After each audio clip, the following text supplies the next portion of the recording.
Una sa lahat, magandang araw sa iyo, naway mabuti iyong gising. Dahil sa araw na ito, ating pag-uusapan ang tungkol sa impulse buying. Ano ba ang impulse buying? O ang pagbili na wala sa iyong plano? Ang impulse buying ay ang biglaan at hindi planadong pagbili ng isang produkto o serbisyo. Ito ay nangyayari kapag ang isang mamimili ay nakakita ng isang bagay at nakaramdam ng biglaang paghahangad na bilhin ito, nang hindi muna pinag-iisipan kung kailangan ba niya ito o kung ito ba ay nasa kanyang budget. Narito ang 4 mahahalagang punto tungkol sa impulse buying. Una, hindi planado. Ang pangunahing katangian nito ay ang kawalan ng paunang intensyon na bilhin ang produkto. Pangalawa, biglaan. Ang desisyon na bumili ay ginagawa sa mismong sandali na makita ang produkto. Pangatlo, emosyonal. Kadalasan itong pinupukaw ng emosyon, kagustuhan, o biglaang pag-akit sa isang bagay. At ang pang-apat, maaaring iba-iba. Maaaring ito ay maliit na bagay tulad ng candy sa cashier o mas malaking bagay tulad ng damit o sapatos. At narito naman ang mga halimbawa ng impulse buying. Isa, pagbili ng tsokolate o bubble gum habang nagbabayad sa cashier. 2. Pagbili ng damit na hindi naman kailangan dahil lang ito ay nakasale at nagustuhan mo ito bigla. 3. Pagbili ng bagong gadget matapos makita ang advertisement nito sa social media. At ang pang-4, pag-order ng pagkain online kahit mayroon ng nakahandang pagkain sa bahay. Add-on. Ang impulse buying ay isang pangkaraniwang pag-uugali ng mga mamimili at madalas na tinutugunan ng mga negosyo sa pamamagitan ng paglalagay ng mga nakakaakit na produkto sa mga madaling makita at puntahan na lugar, tulad ng mga cashier at mga prominenteng display.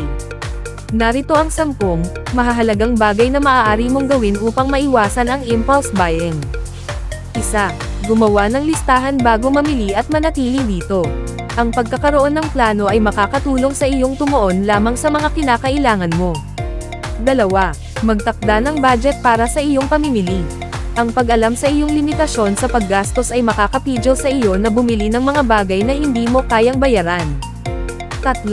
Iwasan ang pamimili kapag ikaw ay emosyonal o naiinip. Ang iyong estado ng isip ay maaaring makaapekto sa iyong mga desisyon sa pagbili. 4. Maghintay ng ilang oras o araw bago bumili ng isang hindi planadong bagay. Kadalasan, ang kagustuhang bilhin ito ay mawawala.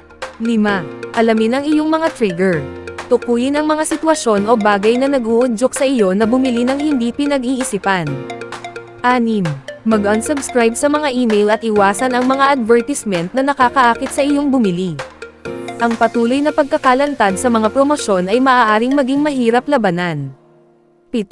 Magdala lamang ng sapat na pera o gumamit ng cash sa halip na credit card. Ito ay makakatulong na limitahan ang iyong paggastos.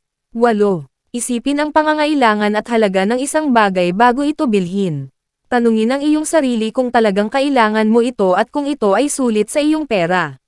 9. Iwasan ang pagpunta sa mga tindahan ng walang tiyak na layunin. Ang pagtingin-tingin lamang ay maaaring humantong sa hindi planadong pagbili. 10. Maghanap ng mga alternatibo sa pamimili para sa iyong paglilibang. Subukang magbasa, mag-ehersisyo, o gumawa ng iba pang mga aktibidad na hindi nangangailangan ng paggastos. At yan ang kahulugan, impormasyon at nakalap upang aking ma-share sa iyo naway iyong naintindihan. Maraming salamat sa panonood at naway makatulong sa iyo at sana matulungan mo ako sa pamamagitan ng pag-like at subscribe sa aking channel. Maraming po salamat.